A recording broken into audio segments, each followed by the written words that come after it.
Big Boss season 9 start ஆகி இப்போ வரைக்கும் 6 எவிக்ஷன் நடந்திருக்கு. அதை தொடர்ந்து இந்த வாரம் டபுள் எவிக்ஷன் இருக்குது அப்படின்னு சொல்லிட்டு இருந்தனால இல்லை சிங்கிள் எவிக்ஷன் மட்டும்தான் பண்ணியிருக்காங்க.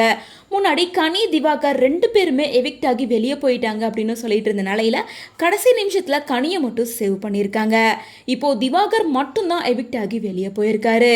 இந்த வாரம் மொத்தமாகவே பார்த்தீங்கன்னா 10 பேர் நாமினேஷனில் இருக்காங்க.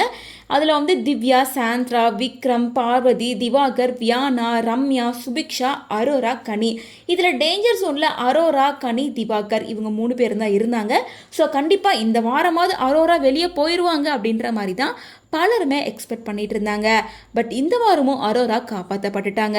ஸோ அவங்களுக்கு பதிலாக கனி, திவாகர் வெளியில் போயிருக்காங்க அப்படின்னு சொல்லிட்டு இருந்த நிலையில் இந்த வாரம் டபுள் எவிக்ஷனை சிங்கிள் எவிக்ஷனாக மாற்றி திவாகரை மட்டும்தான் வெளியே அனுப்பியிருக்காங்க. ஸோ கூடி சீக்கிரமாக அடுத்த வாரம் அரோராவையும் அனுப்பிடுவாங்க அப்படின்ற மாதிரி தான் இருக்குது. ஏன்னா வாரம் நெருங்க கேம்ஸ் சுவாரஸ்யமாக போகணும் இல்லையா? ஸோ அதனால் ஸ்ட்ராங்கான கண்டஸ்டன்ஸை மட்டும்தான் உள்ளே வச்சுருப்பாங்க. அவங்களுக்குள்ள என்ன போட்டி அப்படிங்கிறது தான் போகும். இப்போ வைல்ட் கார்டு கண்டஸ்டண்ட்டாக 4 பேர் வந்திருக்கனால இனி வர எல்லா வாரங்களும் டபுள் எவிக்ஷன் வச்சு வெளியே அனுப்புறதுக்கான வாய்ப்பு இருக்குது. அது மட்டும் இல்லாமல் இப்போ திவாகர் எவிக்ட் ஆகி வெளியே போனதை பற்றி நீங்கள் என்ன நினைக்கிறீங்க? திவாகருக்கு பதிலாக வேறு யாராவது வெளியில் அனுப்பியிருக்கலாம் அப்படின்னா யாரை அனுப்பியிருந்தால் கரெக்டாக இருக்கும் அப்படின்ற உங்களோட எல்லா ஒப்பீனியனும் கமெண்ட்ஸ் மூலமாக ஷேர் பண்ணுங்கள்.